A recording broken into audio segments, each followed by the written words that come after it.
রাজাদের লেখা গল্প আশ্রয়। অসম্ভব বলে কিছু হয় না। মনের জোর থাকলে মানুষ সবই পারে। আর একটু জোর দিন, দেখবেন ঠিক মুক্তি পাচ্ছেন। গত সপ্তাহে তো নিজের পায়ে দাঁড়াতেই পারছিলেন না, আর দেখুন আজ কেমন সুন্দর হাঁটছেন। অরূপ দুহাত দিয়ে কাঁধটা ধরে থাকে। সে তো তুমি ধরে আছো তাই পারছি বাবা, ছেড়ে দিলেই পড়ে যাব, শর্মিলা বলেন। শর্মিলাকে গুনে গুনে 40 পা হাঁটিয়ে একটা উঁচু চেয়ারে বসে ডান পা হাঁটুর কাছে থেকে মুড়ে আবার খোলার ব্যায়াম করাচ্ছে অরূপ। পরিশ্রমে এবং গরমে ওর কপালে জমে থাকা ঘামের ফোঁটা গড়িয়ে পড়ছে। ডান পায়ের ব্যায়াম সম্পূর্ণ হওয়ার পর এবারে বাঁ পায়ের ব্যায়াম একইভাবে শুরু করিয়ে ও বলে, এবার তো নিজের থেকেই পাচ্ছেন, তাহলে আগে থেকে ভয় পেলে হবে? আমি কিন্তু আর 4 দিন আসবো মাসিমা, তারপর আপনাকে নিজে নিজে এক্সারসাইজটা চালিয়ে যেতে হবে। শর্মিলা অনুনয়ের সুরে বলেন, আরও কটা দিন এসো না বাবা, তুমি থাকলে ভরসা পাই। কেন মিছে মিছে আমাকে 400 টাকা করে দেবেন বলুন তো? এখন তো নিজেই ভালো মতো করতে পারছেন। আজ আসি তাহলে, আবার বুধবার আসবো। শর্মিলা পার্স থেকে দুটো 200 টাকার নোট বের করে অরূপকে বলেন, এসো বাবা। বেরিয়ে আসার সময় ওর সাথে শর্মিলার ছেলে ওর ছোটবেলার বন্ধু পিন্টুর সাথে দেখা হয়ে যায়। পিন্টু বলে, কী রে, মাকে কেমন দেখছিস? কোনো উন্নতি হবে বলে মনে হয়? অরূপ বলে, আগের থেকে তো বেশ ভালোই দেখলাম, তবে হাড়গুলো গুঁড়ো হয়ে ঝুরঝুরে হয়ে গেছে। তা সত্ত্বেও যতটা সচল রাখা যায় তার চেষ্টা করছি। মাসিমাকে আজ বলেছি যে আমি আর 4 দিন আসব, তারপর আপনাকে নিজে নিজে এক্সারসাইজ করে যেতে হবে। পিন্টু বলে, ভালোই করেছিস। ডাক্তার, ওষুধ, ফিজিওথেরাপি নিয়ে মাসে মাসে খরচাটা খুব বেড়ে যাচ্ছে রে, আর চালাতে পারছি না। এই সময় ঘর থেকে বেরিয়ে আসে পিন্টুর বউ অনন্যা। ও বলে, চা খাবেন অরূপদা? অরূপ বলে, না অনন্যা, আজ আর চা খাবো না। আজ বেশ দেরি হয়ে গেছে, আরও 2 জায়গায় ফিজিওথেরাপি করাতে যাব। অনন্যা বলে, বেশ, তাহলে আর আটকে রাখবো না, পরের দিন কিন্তু চা খেয়ে যেতে হবে। পিন্টু বলে, ও এখন খুব ব্যস্ত, বসে চা খাওয়ার সময় ওর হাতে নেই। একের পর এক পেশেন্ট ওর অপেক্ষায় বসে থাকে। ভালোই কামাচ্ছিস ভাই। অনন্যা বলে, ভালোই তো, অরূপদার যোগ্যতা আছে তাই কামাচ্ছেন, তোমার তাতে গা জ্বলছে কেন? পিন্টু বলে, সে তুমি বুঝবে না অনু, ফিজিওথেরাপির কাজটা যে কেন তখন শিখলাম না ভেবে এখন আফসোস হয়। রোজ রোজ নতুন নতুন পেশেন্ট, তাদের মধ্যে কতজন বৈধ মেয়ে, তাদের ছোঁয়ার বৈধ অধিকার ভাবা যায়? অরূপ জানে পিন্টুর মুখটা চিরকালই আলগা প্রকৃতির। অনেক সময় বন্ধু মহলে মজার ছলে খুব খারাপ করে নির্মলা আনন্দের সঞ্চার করে, কিন্তু তাই বলে অনন্যার সামনে এইরকম চ্যাংরামি করবে সেটা অরূপ ভাবতেও পারেনি। ও তাড়াতাড়ি নিচে নেমে এসে বাইকে স্টার্ট দেয়। কি পালোয়ান, এত ব্যস্ত হয়ে গাড়ি হাঁকালে চলবে? শুনে যাও একটা কথা। বাইক চালাতে চালাতে কেলোদার গলা শুনে বাধ্য হয়ে বাইক থামায় অরূপ। পালোয়ান নামে ডাকার মতো লোক এ পাড়ায় এই একটাই আছে। এই ডাকটা শুনলেই ওর পা থেকে মাথা পর্যন্ত জ্বলে যায়, যেন মনে হয় ওর অতীতের ব্যায়াম করা সুন্দর চেহারার জন্য ওকে উপহাস করছে লোকটা। গম্ভীরভাবে বলে, কি হলো, দাঁড় করালে কেন? কাজে যাচ্ছি। কেলোদা বলে, আরে যাবি ক্ষণ, অফিসে তো আর যাচ্ছিস না যে লেট মার্ক পড়ে যাবে? অরূপ বোঝে কেলোদা ইচ্ছে করে খোঁচাটা দিল, কারণ দীর্ঘদিন ধরে চাকরির পরীক্ষায় বসে ব্যর্থ হওয়ার পর ফিজিওথেরাপির কোর্স করে অরূপ এই কাজ করছে, এটা কেলোদা ভালো মতোই জানে। কেলোদাকে উপযুক্ত জবাব দেওয়ার জন্য বলে, অফিস ছাড়া আর কোথাও বুঝি সময় মতো পৌঁছতে নেই? তোমার দালালির কাজে সময় মতো যেতে হয় না? খোঁচাটা জায়গা মতো লাগে। আসলে আশেপাশে নতুন নতুন অনেক ফ্ল্যাট উঠছে, এখন কেলোদা সম্ভাব্য ক্রেতাদের সেই সব ফ্ল্যাট কিনে দিয়ে দালালি হিসেবে ভালোই কামাচ্ছে। সারাদিন চায়ের দোকানে বসে থাকে আর শিকার ধরে। শুধুমাত্র সেটা করলেও অরূপের কোনো আপত্তি থাকতো না, কিন্তু ওর স্বভাবটাই হলো লোকের হাঁড়ির খবর নিয়ে পাড়ায় পাড়ায় রটিয়ে বেড়ানো এবং লোককে সুযোগ পেলেই অপদস্থ করা। তাই ওকে এড়িয়ে চলে অরূপ। আপাতত অরূপের খোঁচা হজম করে বলে, রাগ করছিস কেন ভাই? তোর সাথে কি একটু মজাও করতে পারবো না? শোন না, তোর সাথে আমার সত্যিই দরকার ছিল। পরশুদিন রান্নাঘরে জল পড়েছিল, দেখতে না পেয়ে তোর বৌদি আচার খেয়ে পড়ে যায়। বাঁ পাটা মনে হয় মুচকে গেছে, তুই একটু দেখবি? অরূপ বলে, আমি কি দেখব? তুমি বৌদিকে ডাক্তার দেখাও। কেলোদা বলে, আরে ডাক্তারের কাছে গেলে ফালতু ফালতু অনেকগুলো টাকা খরচ হয়ে যাবে। ভলিনি লাগিয়েছে, ক্রেপ ব্যান্ডেজ বেঁধে দিয়েছি, পেনকিলারও দিয়েছিলাম, কিন্তু ফোলা বা ব্যথা কোনোটাই কমছে না। অরূপ বলে, আর ফেলে রেখো না, হতে পারে হয়তো ভেঙে গেছে, এক্স রে না করালে হয়তো বোঝা যাবে না, তুমি একবার ডাক্তার দেখিয়ে নাও। কেলোদা বলে, তুই দেখে কিছু করতে পারবি না? অরূপ বলে, আমি হলাম মালিশওয়ালা, আমি কি আর ডাক্তার যে বৌদির পায়ের ব্যথা ঠিক করে দেব? অরূপ গাড়ি স্টার্ট দেয়, যদিও একবার ইচ্ছে হলো ওর কথা শুনে কেলোর মুখটা কেমন হলো ঘুরে তাকিয়ে দেখতে। গত সপ্তাহে রবি আর পিন্টু আড্ডা মারার সময় ওকে বলেছে যে কেলো ওকে নাকি মালিশওয়ালা নাম দিয়েছে। সেটা যে ওর কানে পৌঁছেছে সেটা কেলোদাকে বুঝিয়ে দিল, যদিও অরূপ ভালো মতো জানে এতে কেলোদার স্বভাবের কোনো পরিবর্তন হবে না। সিথির মোড় পেরিয়ে সার্কাস মাঠের পরেই কতগুলো আকাশ ছোঁয়া টাওয়ার উঠেছে পুরনো কাটারপুলার কারখানার জমিতে। ওই টাওয়ারগুলোর মধ্যে একটা টাওয়ারের 6 তলার একটা ফ্ল্যাটে আপাতত ওর গন্তব্য। গেট দিয়ে ঢুকতেই সিকিউরিটি চেকিংয়ের মুখে পড়তে হলো। এই হাই রাইজ টাওয়ারগুলোর এই এক সমস্যা, প্রতিবারই ঢোকার সময় খাতায় নাম, ধাম, গন্তব্য ইত্যাদি যাবতীয় তথ্য লিপিবদ্ধ করে। সারা শরীরে কোনো আগ্নেয়াস্ত্রের যে লুকোনো নেই তার প্রমাণ দিয়ে তবে ভেতরে প্রবেশ করার ছাড়পত্র পাওয়া যাবে। অবশ্য এখন যা দিনকাল পড়েছে এছাড়া কোনো উপায়ও নেই।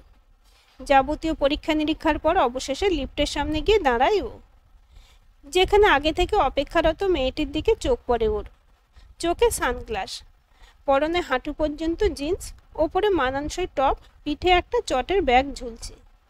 অরূপ ভাবে হয়তো এই ফ্ল্যাটেরই কোনো বাসিন্দা হবে। লিফটের বাইরের দরজার পাশে লাগানো কাঁচের লম্বা মতো অবস্থান চিহ্ন জানান দিচ্ছে লিফটটা 18 তলা থেকে নামতে শুরু করেছে। পাশে দাঁড়ানো মেয়েটি গুনগুন করে হিন্দি সিনেমার একটি পপুলার গানের কলি ভাঁজছে। সুরটি অরূপের চেনা। লিফটের অবস্থান এখন 6 তলায়।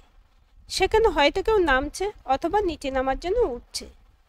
পাশে দাঁড়ানো মেয়েটি সানগ্লাসটা খুলে টপের পকেটে রাখার সময় দুজনের দৃষ্টি বিনিময় হয়। লিফট গ্রাউন্ড ফ্লোর ছোঁয়। গেট খুলে যেতে বেরিয়ে আসেন মিসেস সেনগুপ্ত। অরূপকে এবং মেয়েটিকে দেখে বলে ওঠেন, ও তোমরা এসে গেছো, ভালোই হলো, আমাকে একটু কাজে বেরোতে হচ্ছে। অরূপ, তোমার হয়ে গেলে স্নেহার থেকে তোমার ফিসটা নিয়ে নিও। অরূপ প্রশ্ন করে, স্নেহাকে? মিসেস সেনগুপ্ত বলেন, এই যে তোমার পাশে দাঁড়িয়ে আছে, আমার বোন। আচ্ছা, বলে অরূপ লিফটের ভেতরে ঢুকে পড়ে। দিদির সাথে প্রয়োজনীয় কথা সেরে স্নেহা বলে মেয়েটি লিফটে ঢুকে 6 তলার বোতাম টিপে দেয়। স্বয়ংক্রিয় দরজা নিজে থেকে বন্ধ হয়ে লিফট ওপরে উঠতে শুরু করলে স্নেহা অরূপের দিকে ঘুরে তাকিয়ে বলে, আপনি তিন্নির ফিজিওথেরাপি করেন? অরূপ ঘাড় নাড়িয়ে সম্মতি জানায়। স্নেহা প্রশ্ন করে, আপনার কি মনে হয় তিন্নি কি থেরাপিতে সাড়া দিচ্ছে? অরূপ বলে, দেখুন, আমি সবে 5টা সেশন করেছি, সমস্যাটা তো ওর জন্মগত, তাই খানিকটা সময় তো লাগবে বলেই মনে হয়। লিফট থেমে যায় 6 তলায় উঠে। গেট থেকে বেরিয়ে বাঁদিকে ঘুরে প্রথম দরজাটা তিন্নিদের।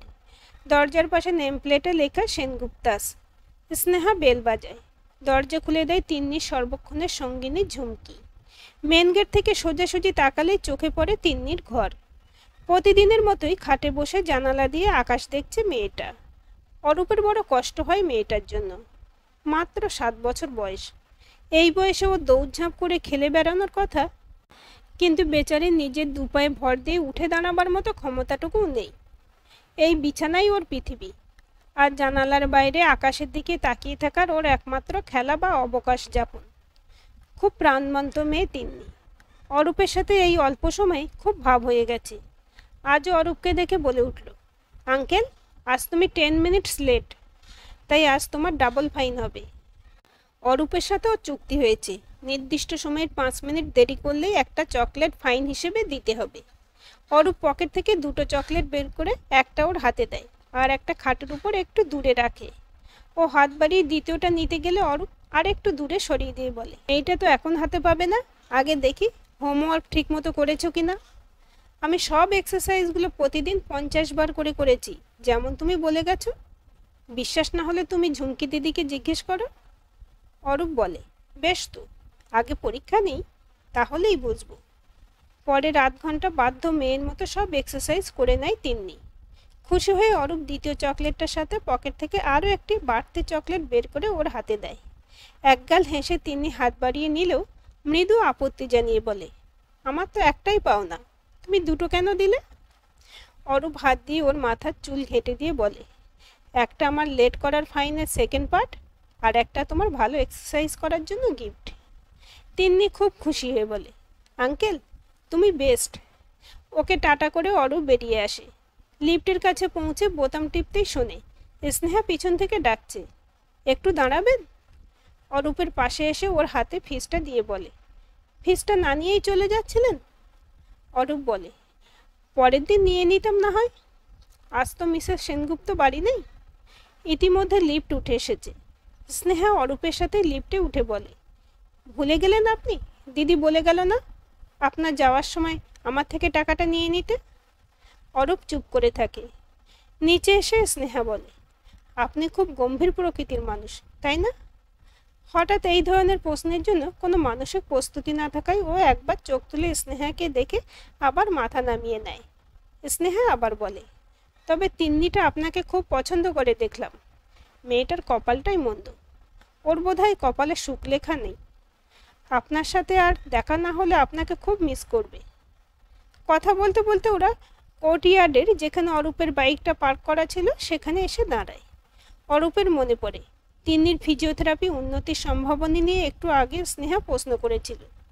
বাইকে বসে চাবিটা ঘুরিয়ে স্টার্ট করে অরূপ বলে, আপনাদের কি মনে হচ্ছে আমি তিন্নির পায়ে থেরাপি ঠিকমতো করতে পারছি না? স্নেহা বোধহয় এইরকম প্রশ্নের জন্য প্রস্তুত ছিল না, তাই অপ্রস্তুত হয়ে বলে, এমা না না, আমি সেটা মিন করতে চাইনি। আসলে আপনাকে কি করে বলি, আমাদের মানে দিদির জীবনে খুব ক্রাইসিস চলছে। মানে জামাইবাবু আর দিদির মধ্যে একটা দূরত্ব তৈরি হয়েছে। ওরা বোধহয় আলটিমেটলি সেপারেট হয়ে যাবে। তাই দিদি হয়তো তিন্নিকে নিয়ে এই ফ্ল্যাট ছেড়ে অন্য কোনো ছোট ফ্ল্যাটে চলে যাবে।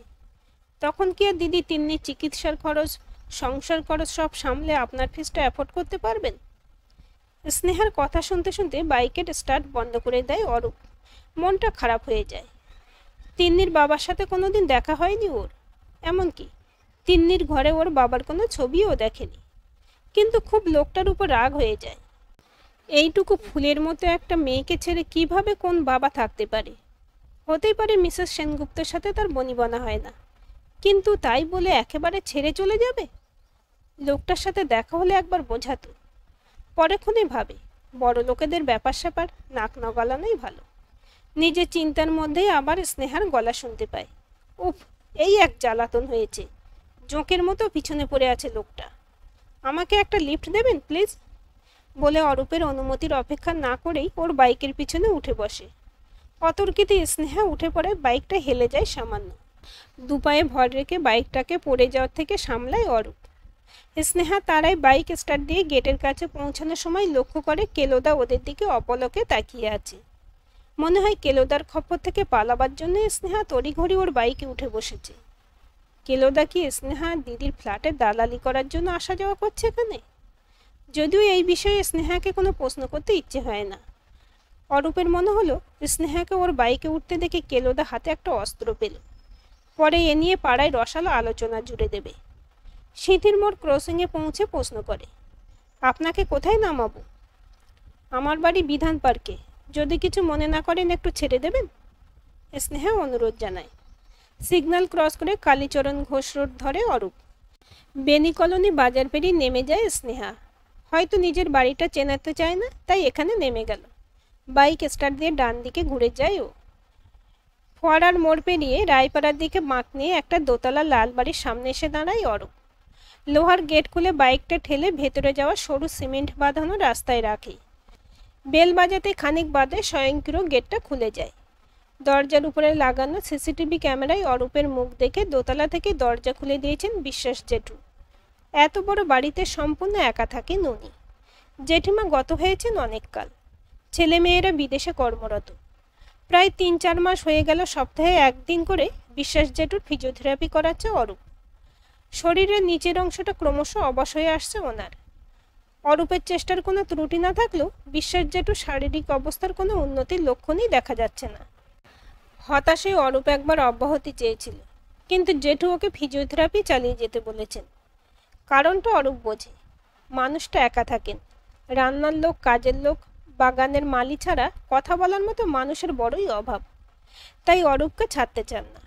যতক্ষণ ও থাকে সারাক্ষণ জেঠু তার কর্মজীবন, ছেলে মেয়েদের মানুষ করা, এই বাড়ি তৈরি করার পিছনে পরিশ্রম, অথবা কখনো কখনো বর্তমান সমাজ ব্যবস্থা, রাজনৈতিক প্রেক্ষাপট নিয়ে আলোচনা, না আলোচনা ঠিক নয়, একতরফা বক্তব্য রাখেন। অরূপ নীরব শ্রোতা হয়ে শুধু শোনে, মাঝে মাঝে শুধু দুই একটা মন্তব্য করে কখনো কখনো। কিন্তু এভাবে প্রায় বিনা পরিশ্রমে পয়সা নিতে ওর খারাপ লাগে। আজও ফিজিওথেরাপি এবং গল্পগুজব করে চলে আসার সময় জেঠু ওর ফিসটা দিতে চাইলে ও বলে, জেঠু, আমি প্রতি সপ্তাহে এসে আপনার সাথে গল্প করে যাব, কিন্তু আর আপনি আমাকে পয়সা দেবেন না। বিশ্বাস জেঠু বলেন, কেন রে, তোর সময়ের দাম নেই? তোর কি সম্মানে লাগছে পয়সা নিতে? তুই তো তোর কাজ করছিস, আমার বুড়ো হাত যদি উঠে দাঁড়াতে না পারে তাহলে তোর দোষটা কোথায়? আর একটা কথা মনে রাখিস, কম বয়সে শুধু পয়সা রোজগার করতে গিয়ে ঘরের লোককে দেওয়ার মতো সময় ছিল না হাতে, আর আজ হাতে অঢেল সময় আর পয়সা রয়েছে, কিন্তু সঙ্গ দেওয়ার মতো ঘরে কোনো লোকই নেই আমার। তাই তুই আমাকে যে সময়টা দিচ্ছিস সেটা আমার কাছে খুব মূল্যবান, বুঝলি? ওর পকেটে 500 টাকার একটা নোট গুঁজে দিয়ে জেঠু বলেন, এটা তো শ্রমের পারিশ্রমিক, এটা নিতে কখনো সংকোচ করিস না। বিশ্বাস জেঠুর বাড়ি থেকে বেরিয়ে অরূপের বাইক পাড়ায় ফেরার পথ ধরে। আজকের মতো কাজ শেষ, এবার একটু আড্ডা মারলে হয়। হঠাৎ পকেটে মোবাইল ফোনটা বেজে ওঠে। হাতে নিয়ে দেখে পিন্টুর ফোন। কানে নিতেই শোনে, অরূপদা, আমি অনন্যা বলছি, মা হঠাৎ বাথরুমে পড়ে গেছেন, মনে হয় কোমরের হাড় ভেঙেছে। ও একটা অ্যাম্বুলেন্স ডেকে মাকে নিয়ে হাসপাতালে গেছে, ওর সঙ্গে আর কেউ নেই, আপনি একবার যাবেন? অরূপ জানতে চায়, কোন হাসপাতালে পিন্টু নিয়ে গেছে মাসিমাকে? অনন্যা বলে, মনে হয় রথতলার বেসরকারি হাসপাতালটায়। অরূপ বলে, ঠিক আছে, আমি চলে যাচ্ছি ওখানে। অনন্যা বলে, আর একটা কথা, আপনি যাওয়ার পথে একবার আমাদের বাড়ি হয়ে যাবেন। ও তাড়াহুড়োয় মোবাইলটা বাড়িতেই ফেলে গেছে, আপনার হাতে তাহলে পাঠিয়ে দিতাম। অরূপ বলে, ঠিক আছে, তুমি তোমাদের বাড়ির নিচে দাঁড়াও, আমি এক্ষুনি পৌঁছাচ্ছি, যাওয়ার সময় ওটা নিয়ে যাব। আজ ভাগ্যক্রমে টবিন রোড এবং ডানলপ মোড় ফাঁকাই ছিল। 5 মিনিটেই হাসপাতালে পৌঁছে যায় অরূপ। এমার্জেন্সির সামনে দেখা হয়ে যায় পিন্টুর সাথে। চিন্তিত মুখে দাঁড়িয়ে আছে। অরূপকে দেখে এগিয়ে এসে বলে, কি হয়ে গেল বলতো? মাকে সুস্থ অবস্থায় তুই দেখে গেলি সকালে, আর বিকেলে কাপড় কাচতে বাথরুমে গিয়ে এই বিপত্তি। অরূপ জানতে চায়, ডাক্তার কি বলছেন? পিন্টু বলে, এক্স রে করাতে হবে, ট্রলি আনতে গেছে। তুই একটু যাবি মাকে নিয়ে এক্স রে করাতে? আমি তাহলে ভর্তি করার ফর্মালিটিগুলো সেরে নিই। অরূপ দেখে ট্রলিতে মাসিমাকে শুয়ে দুটো ছেলে এক্স রে রুমের দিকে এগিয়ে যাচ্ছে। মাসিমার মুখটা যন্ত্রণায় নীল হয়ে গেছে। অরূপকে দেখে মৃদু হাসেন। এক্স রে রুমে অরূপ ঢুকে পড়লে টেকনিশিয়ান ভদ্রমহিলা বলেন, বাইরের জুতো খুলে আসুন। তারপর অরূপের মুখের দিকে তাকিয়ে অবাক হয়ে বলেন, এ কি তুমি? ইনি তোমার কে হন? ভদ্রমহিলাকে দেখে অরূপও কম অবাক হয়নি, কারণ সাদা অ্যাপ্রন পরে ওর সামনে যিনি দাঁড়িয়ে আছেন তিনি তিন্নির মা, মিসেস সেনগুপ্ত। ওনার প্রশ্নের উত্তরে ও বলে, ইনি আমার বন্ধুর মা, বাথরুমে পড়ে গিয়েছিলেন। মাসিমাকে কখনো সোজা করে কখনো পাশ ফিরিয়ে শুয়ে কোমরের ছবি তুলে এমার্জেন্সিতে ফেরত পাঠিয়ে অরূপকে অপেক্ষা করতে বলেন মিসেস সেনগুপ্ত। খানিক বাদে বেরিয়ে এসে বলেন, ওনার কোমরের হাড়ে হেয়ারলাইন ফ্র্যাকচার হয়েছে, আমি প্লেটটা পাঠিয়ে দিচ্ছি। তোমার সাথে একটা অন্য বিষয়ে কিছু কথা ছিল অরূপ, তোমার কি সময় হবে একটু? অরূপ বলে, হ্যাঁ বলুন। মিসেস সেনগুপ্ত বলেন, এখানে নয়, আধ ঘন্টা বাদে আমার ডিউটি শেষ হবে। তুমি রথতলার মোড়ে বাঁদিকে যে কফি শপটা আছে ওখানে একটু আমার জন্য অপেক্ষা করবে? অরূপ একটু অবাক হলেও মাথা নেড়ে সম্মতি জানায়। এমার্জেন্সিতে গিয়ে পিন্টুকে কোথাও দেখতে না পেয়ে খোঁজ নিয়ে জানতে পারে মাসিমাকে ফিমেল ওয়ার্ডে ভর্তি করানো হয়েছে। পিন্টুকে ফোন করলেও বলে, আমি মাকে নিয়ে ফিমেল ওয়ার্ডে এসেছি, এরা মাকে ভর্তি করে নিয়েছে, একটু বাদে ডাক্তার এসে মাকে দেখবেন, তাই অপেক্ষা করছি। এদিকে এটিএম কার্ডও সঙ্গে আনতে ভুলে গেছি, অনু ওটা নিয়ে আসছে। এখানে টাকা পয়সা জমা করতে হবে তো। তুই আর থেকে কি করবি? তুই বরং বাড়ি ফিরে যা, পরে কথা হবে। এখন কফি শপে বেশ ভিড়। সন্ধে নেমে গেছে। কলেজ পড়ুয়া কম বয়সী ছেলেমেয়েরাই অধিকাংশ টেবিল জুড়ে বসে আছে। একটা ফাঁকা টেবিল খুঁজে নিয়ে অরূপ বসে পড়ে। টেবিলের উপর রাখা মেনু কার্ডে চোখ বোলায় একবার। বাপরে, যা দাম! 2 কাপ কফি আর 1 প্লেট আলু ভাজা খেলে ওর একটা পেশেন্টের থেকে নেওয়া একদিনের ফিস বেরিয়ে যাবে। একটু বাদে কফি শপে ঢোকেন মিসেস সেনগুপ্ত। অরূপকে দেখতে পেয়ে এগিয়ে আসেন। হাত ব্যাগ খুলে রুমাল বের করে ঘাম মোছেন। টেবিলে উল্টে রাখা 4টে গ্লাসে থেকে একটা গ্লাস সোজা করে পাশে রাখা জগ থেকে জল ঢেলে এগিয়ে দেয় অরূপ। এক ঢোকে পুরো জলটা শেষ করে ফেললেন উনি। চোখে মুখে ক্লান্তির ছাপ স্পষ্ট। অপলকে অরূপকে তাকিয়ে থাকতে দেখে বলেন, তোমার পেশেন্ট ভর্তি হয়ে গেছেন। আমি বেরোবার সময় খবর নিয়ে জানলাম অর্থোপেডিক ডক্টর ওয়ার্ডে রাউন্ডে গেছেন। উনি পেশেন্টকে দেখে বাড়ির লোকের সাথে কথা বলবেন। ওনার বাড়ির লোক আছে তো হাসপাতালে, নাকি তুমি কথা বলবে? অরূপ বলে, না, আমার বন্ধু রয়েছে, ওর স্ত্রীও আসছে। মিসেস সেনগুপ্ত বলেন, আচ্ছা, তুমি খুব অবাক হয়ে গেছো না এভাবে তোমাকে দেখা করতে বললাম বলে? অরূপকে চুপ করে থাকতে দেখে আবার বলেন, আমার আসলে খুব হেল্পলেস লাগছে। তোমাকে কি আমার ব্যাপারে স্নেহা কিছু বলেছে? অরূপ বলে, না, মানে ওই সামান্যই। মিসেস সেনগুপ্ত বলেন, আমার হাজব্যান্ড দুবাইতে থাকেন। বছরে 1-8বার আমাদের সাথে দেখা করতে আসতেন। তিন্নিকে নিয়ে আমার জীবন কেটে যায়। হাজব্যান্ড না এলেও আমাদের খরচ খরচা প্রতি মাসে নিয়মিত পাঠাতেন।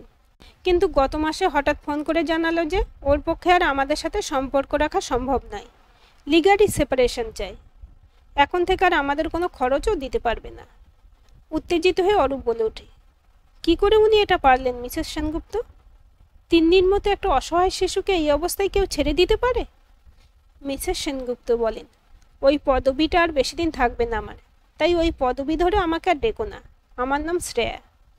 ওয়েটার এসে অর্ডার চায়। অরূপের সম্মতি নিয়ে শ্রেয়া 2 কাপ কফি আর ফ্রেঞ্চ ফ্রাই অর্ডার দেয়। ওয়েটার চলে গেলে শ্রেয়া বলে, একটা পঙ্গু মেয়ে আর সাধারণ দেখতে পুরনো বউয়ের দায়িত্ব কাহা তো কার বইবেন তিনি, বলো? সাধারণ দেখতে কথাটা কানে যেতে শ্রেয়ার দিকে মুখ তুলে তাকালো অরূপ। ওর মনে হয় হতাশার থেকে হয়তো শ্রেয়া এমন কথা বললেন, না হলে পুরুষের চোখে শ্রেয়ার আকর্ষণ কোনো অংশে কম বলে ওর মনে হলো না। ওকে তাকিয়ে থাকতে দেখে শ্রেয়া প্রশ্ন করেন, তুমি বিয়ে করেছো অরূপ? হঠাৎ এমন প্রশ্নে বিব্রত বোধ করে ও। একটু কেশে নিয়ে গলাটা পরিষ্কার করে বলে, আমি যা রোজগার করি তাতে নিজের পেটটা কোনো রকমই চালাতে পারি। এরপর বিয়ে করলে আর দেখতে হতো না, দুদিনেই বউ পালাতো। কথা শেষ করে দেখে একদৃষ্টে ওর দিকে তাকিয়ে আছে শ্রেয়া। চোখে চোখ পড়তে চোখ সরিয়ে নিয়ে বলেন, ঠিকই বলেছ তুমি। ভালো রোজগার না হলে বউ পাওয়া যায় না, আবার বেশি রোজগার হয়ে গেলে পুরনো বউ মনে ধরে না। কথাটা শেষ করতে করতে ওর 2 চোখের কোল বেয়ে জলের ধারা নামে। নিজেকে অপরাধী মনে হয় অরূপের। হয়তো অজান্তে আঘাত দিয়ে ফেলল শ্রেয়াকে। প্রসঙ্গ ঘোরাতে প্রশ্ন করে, এখন কি করবেন ঠিক করেছেন কিছু? শ্রেয়া বলে, দেখি, কিছু বুঝতে পারছি না। এই ফ্ল্যাটটা আমাকে ছেড়ে দিতে হবে 1 মাসের মধ্যে, কারণ আমার রোজগারের টাকায় এই ফ্ল্যাটের মেনটেনেন্স চালানো সম্ভব নয়।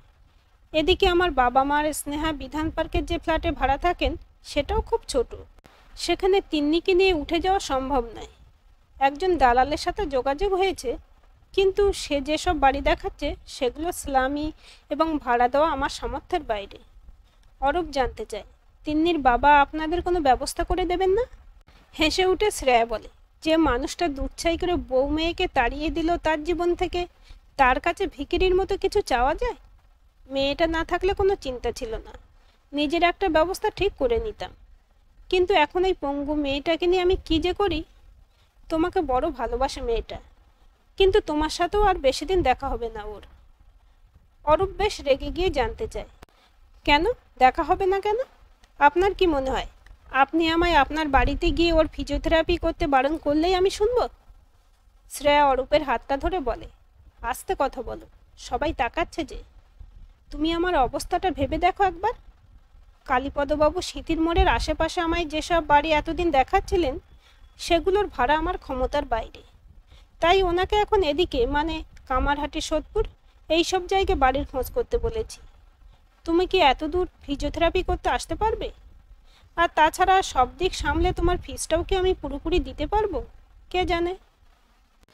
অজানা একটা রাগ কেন যে অরূপের মাথায় ঘুরপাক খাচ্ছে ও নিজেই বুঝতে পারে না। শ্রেয়ার চোখে চোখ রেখে ও বলে, কেলোদা, মানে আপনার ওই কালীপদবাবুকে আমার নাম করে বলে দেবেন, ওকে আর বাড়ি খুঁজতে হবে না। আমি আপনার বাড়ির আশপাশে সস্তায় অন্য কোনো বাড়ি দেখে দেব। আর তিন্নির ফিজিওথেরাপি করার যতদিন প্রয়োজন হবে ততদিন আমি ওর কাছে যাব। আপনি বারণ করলেও শুনবো না। পকেট থেকে বিশ্বাস জেঠুর কাছ থেকে পাওয়া 500 টাকার নোটটা টেবিলে চাপা দিয়ে রেখে উঠে দাঁড়িয়ে বলে, চলুন আপনাকে বাড়িতে পৌঁছে দিই। কোনো কথা না বলে শ্রেয়া অরূপের বাইকে চেপে বসে। রথতলার মোড় ঘোরার সময় অরূপ দেখে পিন্টু আর অনন্যা বাস স্ট্যান্ডে দাঁড়িয়ে আছে। ওরা কি ওদের দেখতে পেল? কে জানে। অরূপের মাথায় এখন অন্য চিন্তা ঘুরছে। বিশ্বাস জেঠুর সাথে কথা বলতে হবে। উনি ওর বাড়ির একতলায় এই অসহায় মা আর ওই অবলা মেয়েটিকে কি ঠাঁই দেবেন না? শ্রেয়া কি ভাবছে তা অরূপ জানে না, তবে ওর দুটো হাত দিয়ে অরূপের শক্ত চওড়া কাঁধ দুটো ধরে রেখেছে, হয়তো কোনো নতুন আশ্রয় খুঁজে পাবার আশায়। আজকের এই গল্পটি আপনাদের কেমন লাগলো কমেন্ট করে জানাবেন। ভালো লাগলে অবশ্যই একটা লাইক দেবেন আর চ্যানেলটি সাবস্ক্রাইব করে সাথে থাকবেন।